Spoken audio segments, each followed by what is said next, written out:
Hi everyone. So today we'll be trying to build a dictionary or hash map in Julia. The inspiration for this is John's video on building a hash map from scratch in Rust. So we'll basically be doing the same thing here, but in Julia. Okay, sorry. So yeah, let's get started. So this is the standard repository where I put all my Julia project, and we will be using a particular tool which is called PKG Templates. PKG Templates to get started with a basic project skeleton, which is a bit more full than the classic thing you get from PKG generate. So if you use the generate command like this, you can generate a new package, but it's recreating everything very basic, a very thin skeleton. What we want is to get PKG. We want something a bit more complete. Okay.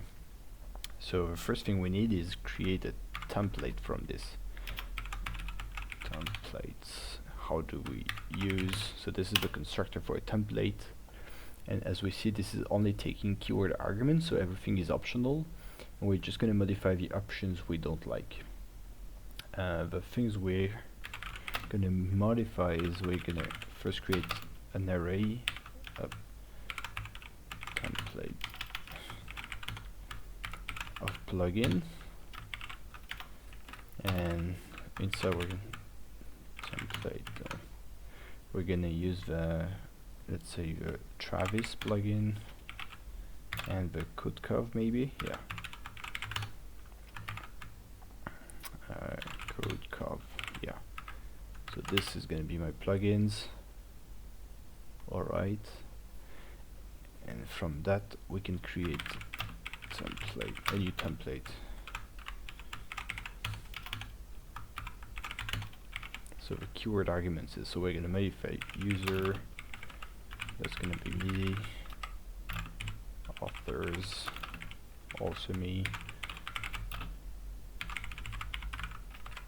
Alright, the rest stays as is, so host license is fine, directory is going to be here, then dev is going to be false, SSH is going to be true, plugins is going to be plugins. Okay. Alright, so we have a template. So from this, I think that generate, yeah, we have a generate function. Let's add a question mark to see how does it work. Okay, it works with either the package name and template or the other way around. So they should probably settle on one of the two only, but well. So let's generate a new package from our template. How did we call template? Yeah, template. And so we hashtags, yeah. Okay, let's call it that way. So it's basically initializing a new project with everything we need. So a repository, a remote on GitHub, and so on. So let's go into that project. Okay, let's see what we have. So we have a license, manifest, project toml, readme, the source, and the test. Okay, let's open that in Atom to get the Juno IDE. Great, and from this we're also gonna, so first thing we're gonna do is open the Julia standard library documentation, because we want to see how the data structures are explained, especially we're interested in dictionaries here. So any collection is something you iterate on, so you can pull values from your collection. Okay, that makes sense. The basic way to do it is using the iterate function, so that's how you define things. You define the iteration protocol, and then the for I in iterator or for I in collection is the sugar on top of it. Okay, So basic way of defining this is with that. Okay, we're gonna need this later. So that's the test, and here we have the module, and we're gonna create first two files. First one will be hash. First one will be bucket, and second one will be hash dict.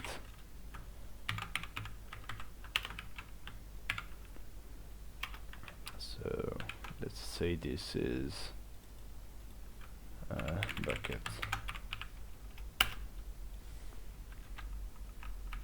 Yeah, we're gonna use this later. Okay. So the first thing I wanted to do is go to dictionary and see what are we supposed to have from the dictionary. What can we expect? How does it behave? So we can always apparently get a dictionary from any iterator here. Okay, that's interesting. So for example, we can get a dictionary from a vector of tuples or from a vector of pairs. Okay. So what I'm gonna do is use the examples and create a new folder which is gonna be called examples. And from here have our whole examples folder. Okay. And in example we're gonna replace this with import and then d equals dot let's call it hash dict. How we're gonna export it, so using hash dict, so we don't have to use the qualified name like this. Yeah, so this is something that is supposed to work when we define our hash dict, and this, the second one, will be with this constructor. So this is also supposed to work. So we could put this in tests, but I guess test would be more testing all our features, including the internals, while examples is going to be more of a run through, so you can just to demonstrate that things work like this or like that. Okay, let's get back to our source. So we have roughly a skeleton here, or we could also put this in a test.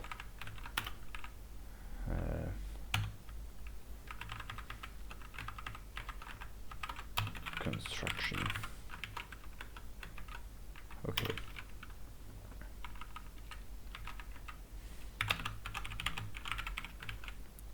So this is gonna export only one thing. A structure called hash dict. We haven't defined it yet, so, and we haven't even created the file, which we're gonna do right now.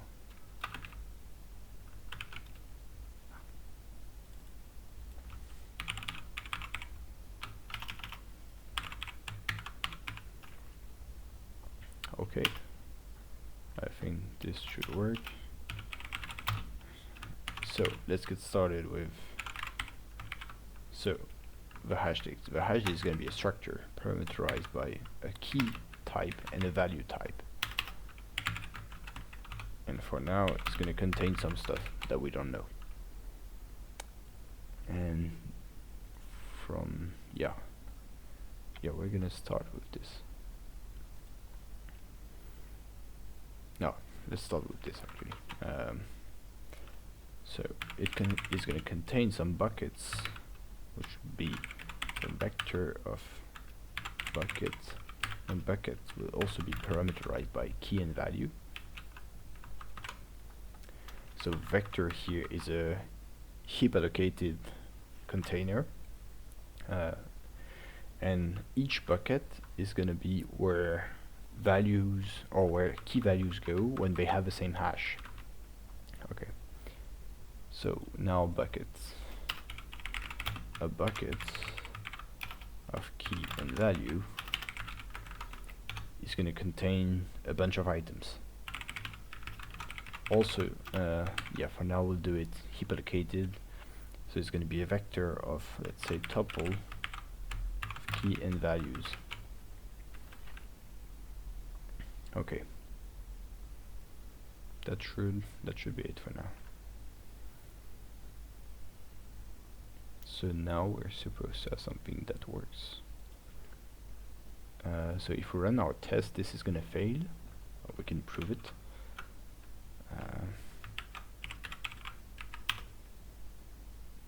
Yes, so we're now in the environment, so we can run our tests, and this is gonna fail. Yes, because we don't have any constructor for hashdate which takes directly the tuple of these pairs or these tuples or these pairs. We only define how the dictionary is supposed to behave, but not how it's constructed. So now we have to create some constructors for it. So first, let's add some documentation for it. Let's start with some good practices. So hashdict dict like behavior stores key value pairs by key hash. Oops. Okay. So what we need here to make our test pass is a constructor, because we need to be able to define some hashdict from something that's not always a vector of bucket. So let's hop. So it means we have to be able to take as items directly. And items can be, for example, a vector of tuple of key and value, or key and value. We don't have any type constraints on the keys or the values. It can be anything. And yes, and this is supposed to return our dict. For that we have, I think we need a base size here. Why a base size? Let's be because when we create a dictionary, it has a fixed size, and at each element it's going to be a bucket.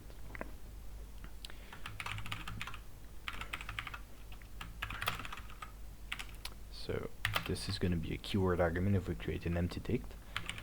So base size is have this size like this. It always has to be an integer.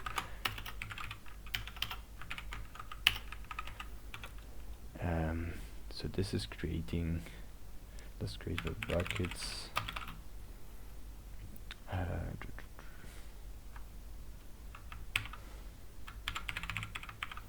KV with nothing inside, or in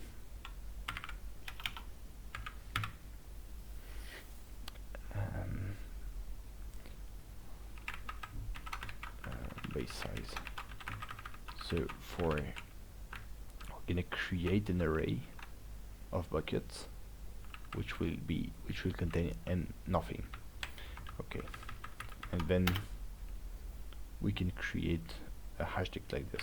Return hashdict kv of these buckets. So it's gonna be the empty constructor. And then here, if we take items directly, we can also provide a base size. I don't think I wanted 2014. Yeah, I wanted that. That's better. So the best thing to do here, I guess, is to create an empty dict.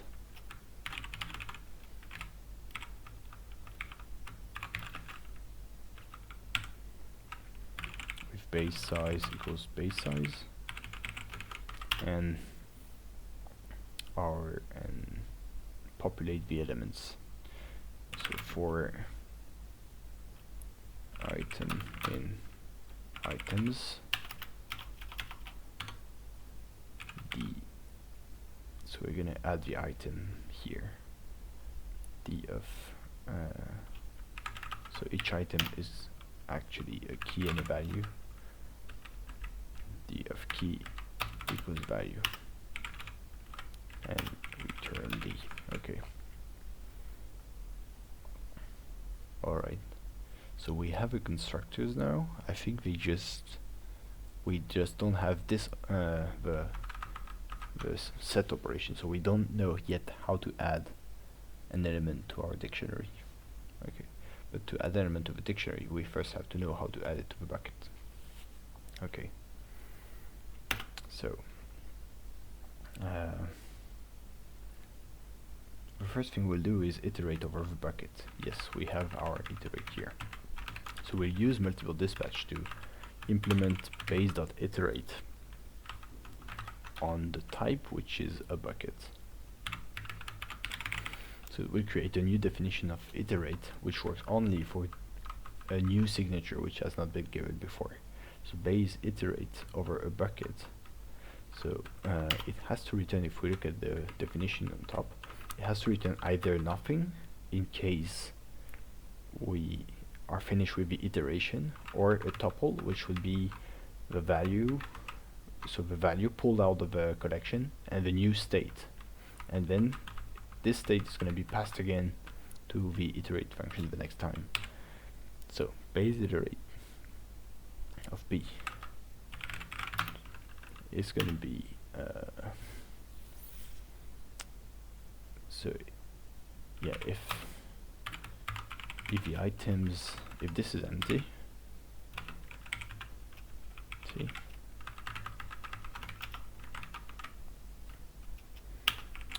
return nothing, because if this is empty, the iteration is over.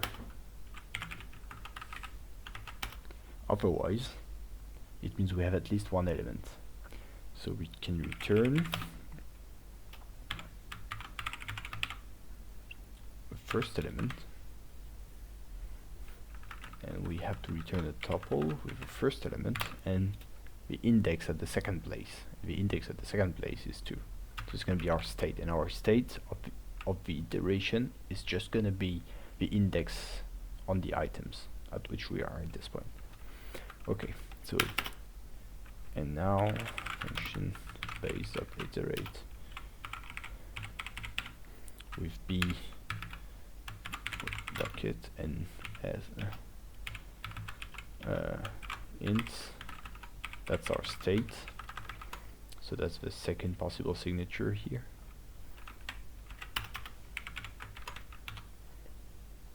And so this is returning the if, always the edge case is first. If b.items, if the length of is smaller than state, it means we can't access state. It means we are finished with iterating. Yeah. Otherwise, we return items of a state. So that's the new value, and then state plus 1. That's the next state. Okay. So we now know how to iterate. Well, here maybe I'll leave this for later, and for now I'll just add a test set, which is just a convenient way to group your tests in Julia. So you can have a test set with a given name, and then it pretty prints everything when you run the test. So we construction and iteration. Okay. We're gonna have to import bits, because bucket is not gonna be exported, definitely not. Bucket of the items. First item would be 1, 2. Second item will be 2, 8. So this bucket will be of type bucket with k is int and value is also int. Okay. So for kv in bucket, we're basically testing iteration here.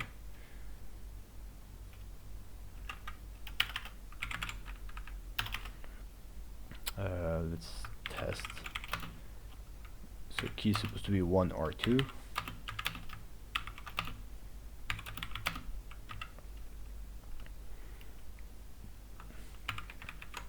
And the values are supposed to be 2 or 8. Alright, let's run our tests. Oops, nope. Hashtag 11, let's check that. Yeah.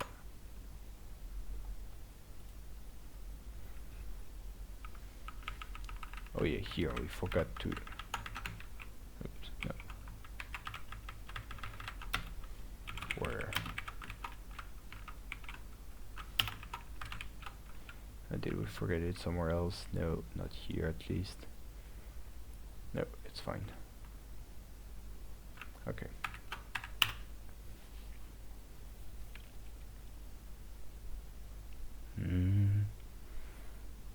Bucket construction iteration expression. What exactly? So this failed. Huh.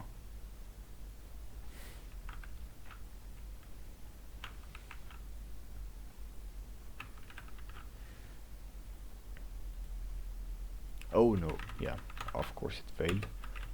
This is supposed to be a value. And this failed again.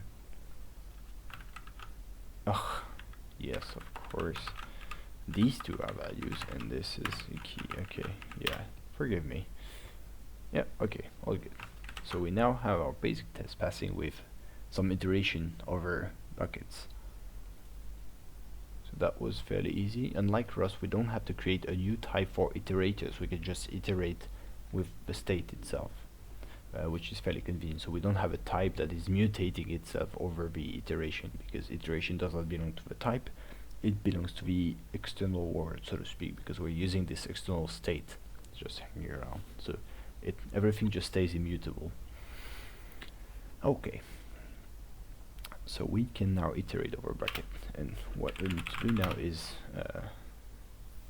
getting an item over a bucket and setting an item over a bucket. Okay.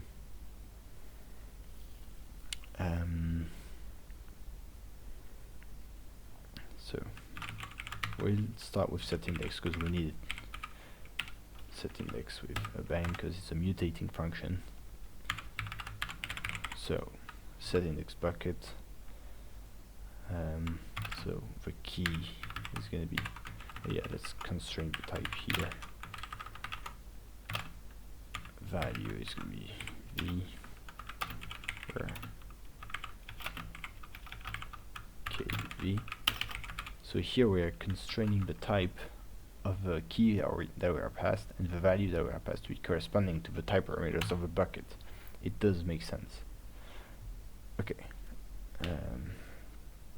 So the two possibilities here is that if the key does not exist, then we're going to push it to the bucket. If it does exist, then we're going to replace the value. Okay. So for the in each index of bucket.items,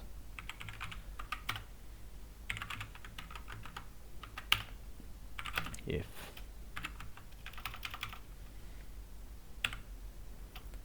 key and value are going to be, nope, not key, well, we'll call these key and value, and then k and v are going to be the one we get from the bucket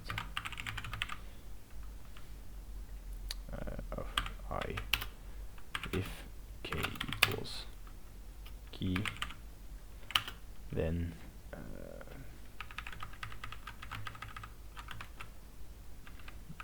items I, so we're going to set index this time on equals value, and for now we're going to return nothing.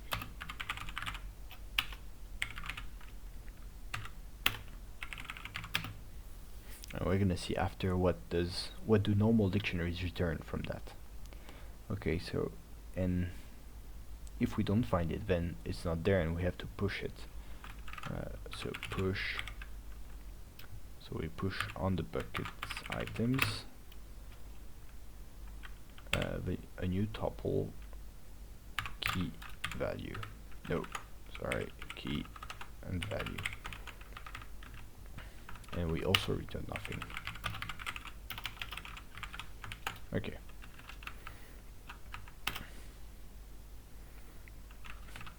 It's not crashing. We can add some tests for this. Maybe not in the same. Well, let's put it in the same. So we have a bucket with 2 items. So we'll say base.setIndex is strictly equivalent. So base.setIndex collection index val is strictly equivalent to doing collection idx equal val. These two things are equivalent. It's just sugar. So if you define it, you cannot define it with a sugar. You need to define with a 17th line style. But then in your test, for example, you can use that, which is fairly convenient. Okay. So what we want here is we want to set at index, let's say 8, the value 33. And now we can test. Oh, and we don't have collection, it's called B. Test that the bucket at the key 8 is equal to 33. Thing is, we haven't defined the other operation here, which is this one, and this is called base get index. It's exactly the same mechanics. Base dot get index. So we get the index of a bucket kb at a key k kv.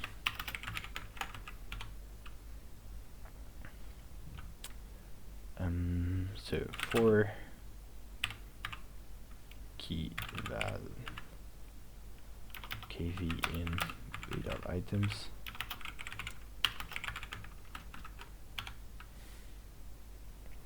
we're going to return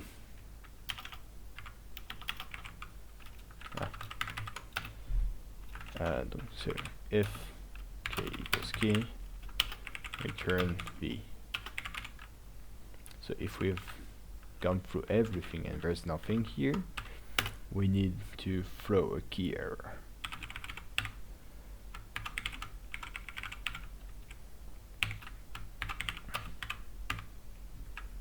Key not in collection, not in hashdate, not in bucket, not in collection. Yeah.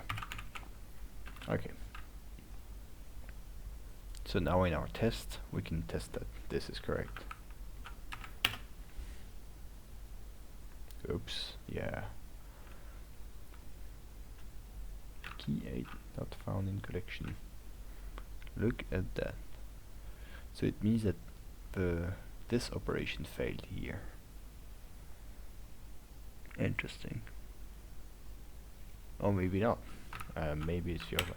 So the good thing is we're just gonna use some fairly advanced debugging technique and print and everything, or maybe not. No, maybe we can just figure out what's going on.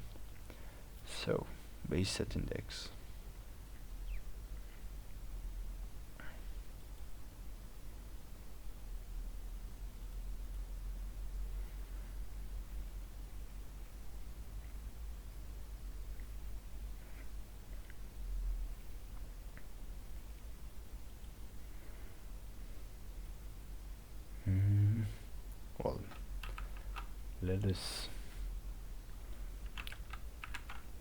Well, let us work in an interactive fashion.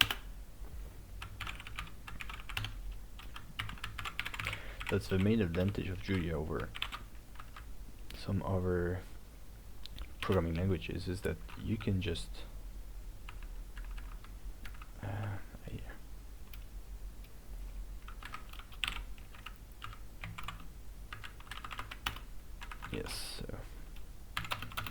can just work your way through the REPL in a very interactive fashion, and that's a huge advantage, and especially since in that case it doesn't get a big performance cost or a null performance cost compared to the best in class. So we have this, and then we want to see if I do add 4 and 5, whoops, so adding at 4 the value 5 should work.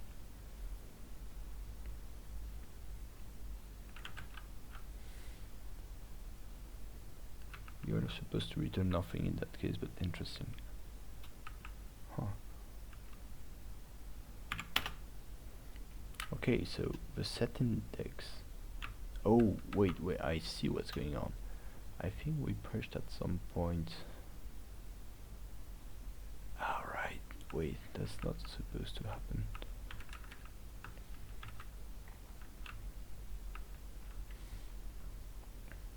Oh, I think, yeah. In that case, if we... Yes, that's an error. So we have an error here. That's supposed to be key value. So that's the first thing.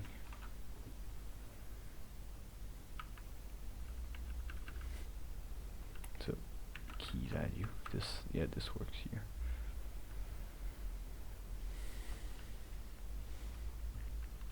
Okay. So we now have this. So if we do a 5, this works. Okay. So now the test is supposed to pass it. B of 8. Oh, did I typo this? Okay. What a genius. Yeah, we still have key 8 not in collection.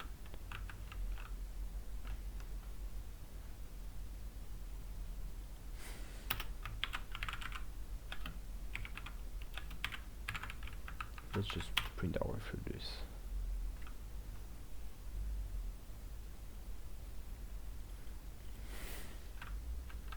Oh, did I define? Let's check what's the documentation for base.getIndex.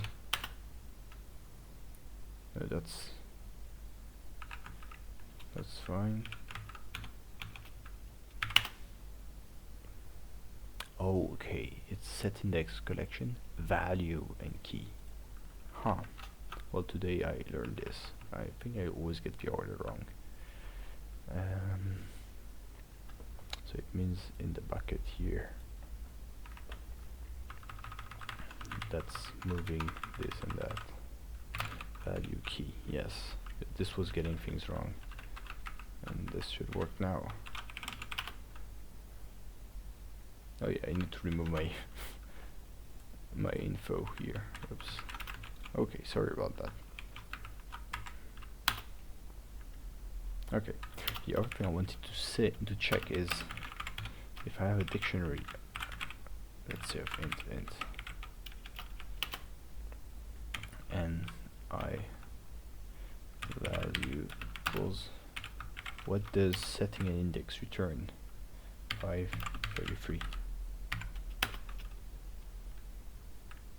Oops. 5 equals 33. What is value? It's the value. Okay, so we return the value in both cases. Okay, so here return value. Okay, that's a good thing to know. Okay, so we have our test almost ready. The ones we commented out are here, and I think so this is still failing because we haven't defined anything for hashtag itself. We only have worked with buckets. Our bucket is almost ready, and now we have. So now we create an empty hashtag, and for each one of them, d of k. Yeah, we have not defined setting the index for the dictionary itself. That's what we need to do.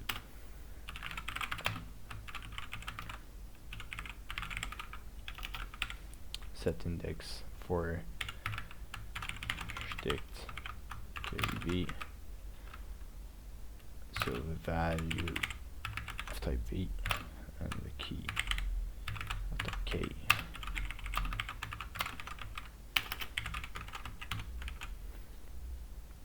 So the first thing to do in that case is get the hash. Yeah, maybe we should also know the base size of our dictionary.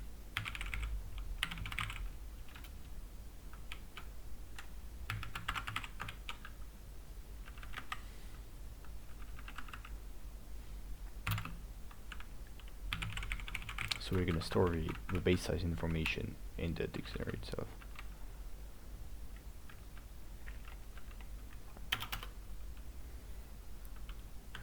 I hope we didn't break anything. And then df. So key hash equals just hash of the key. Wasn't too hard. And we have to the index is going to be key hash, which is an integer modulo the dictionary dot base size. Okay, I think it should work. And then the buckets of the dictionary at index k. So this is going to be our bucket, and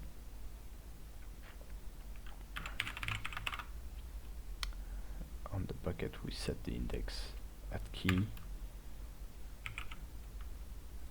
as value, and we just return this. Okay, that looks wonderful. I think should work really well now.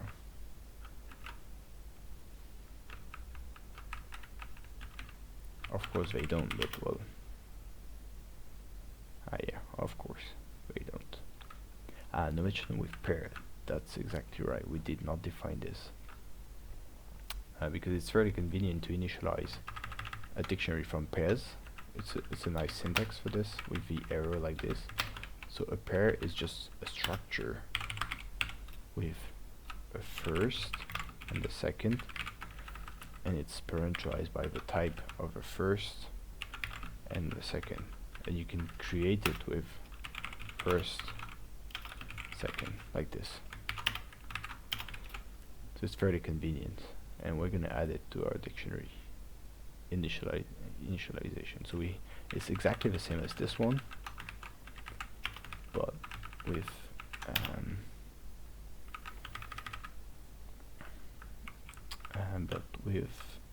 vector of pair key value for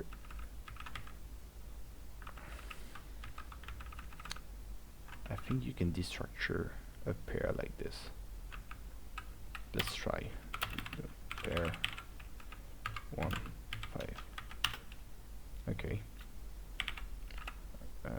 first, second, F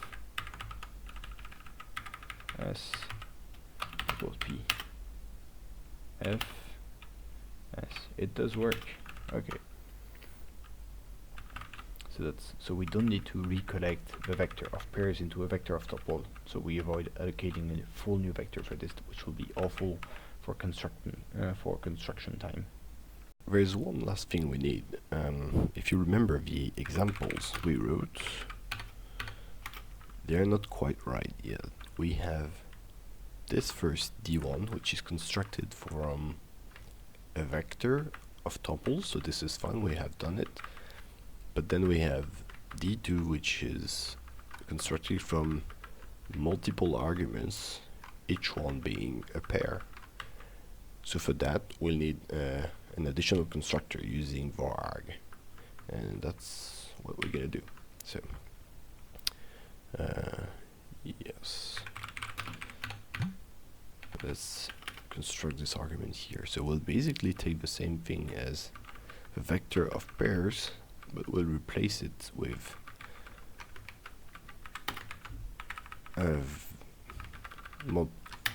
var_arg. So items here instead of vector will be a var_arg of pair, and let's check. So let's quit that. If you check the documentation for var_arg, it's taking as type parameter the type of the multiple arguments, or yeah, let's say the maximum type, the most generic type for all the arguments, and some number, some n, which can be a type parameter itself, even if it's a number and not a type. This number is the number of variable arguments, variadic arguments, sorry. So here, yes, we will ignore the n, so it would be like writing n where n, but you can just ignore it here. So we take variadic arguments, which are all pairs of kv, with a base size. Since this is still a constructor, we still want to construct properly, and we're going to return the construction of a hash dict.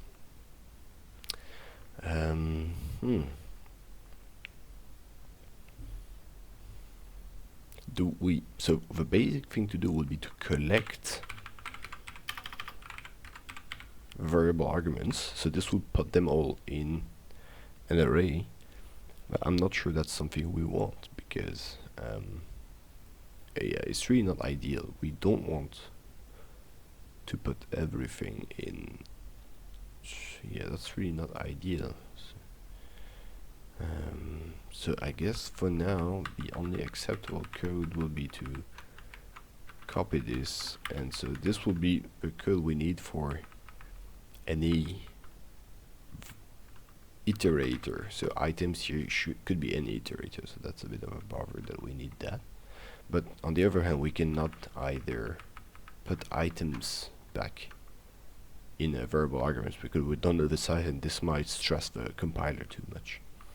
So what we do here is exactly the same thing. We construct a dict with a base size, and iterating over the items, over the pairs, we return, we set index of the dictionary at the key on the value, and we return the.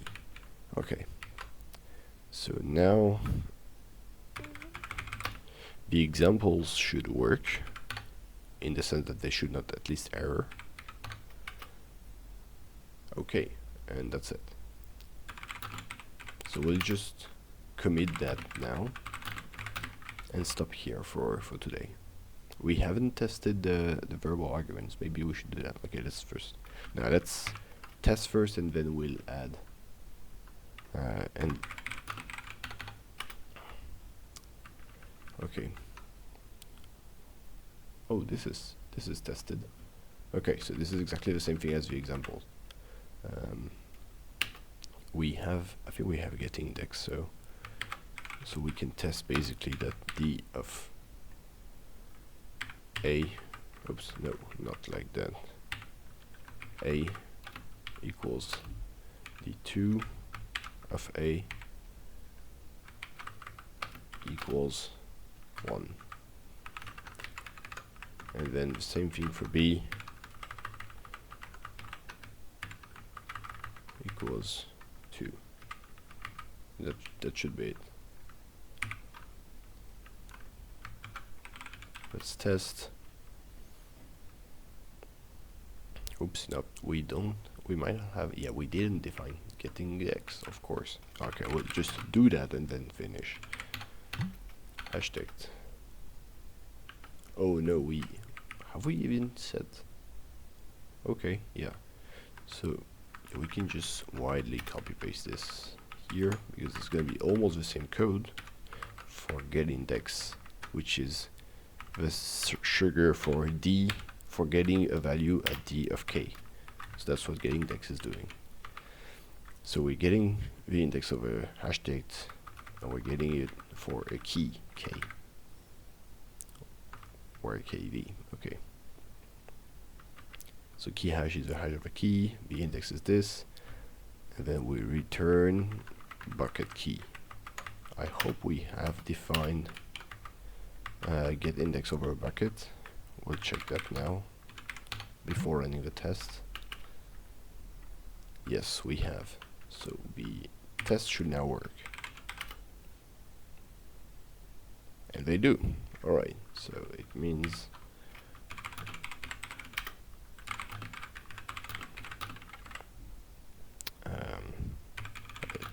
variadic constructor and get index. So, putting it all back together, what do we have now? Our whole structure with the examples, the sources, and some few tests in run tests. So what we can do is maybe complete a bit the examples now. We'll add some additional set index, so some additional mutations or additions in the dictionaries. So in D1, let's say. So we'll iterate over an array of KV with so the keys being strings as before and values being ints. As for this vector of tuples, string int, yeah, let's say this one, so we'll also have the HKs, let's say, of an empty string, which is also a valid key. We'll add dk equals v, and we'll just use assert instead of test because we don't have a test package here. So we'll just use assert to say now dk has to be equal to v because we just added. So this example again is not testing things properly, it's just showing how it's supposed to work. Yeah, we need to use global D here because it's a D in the global scope. Okay, so if we now run the examples, it's fine, it does not error. Well, it would if the assert was found to be false. So yeah, I guess we get here, we can commit this last tiny thing, and then we'll be good. We'll stop for now. After committing, just let me know what you thought of this first draft of a tutorial. We'll continue next time with more iterators, more advanced stuff on the dictionary itself. Obviously there's lots of things from the Rust port that we're not gonna show here because we don't have the same semantics for talking about mutations, ownership, and so on as in Rust. We don't need all of that, we just take values as it is.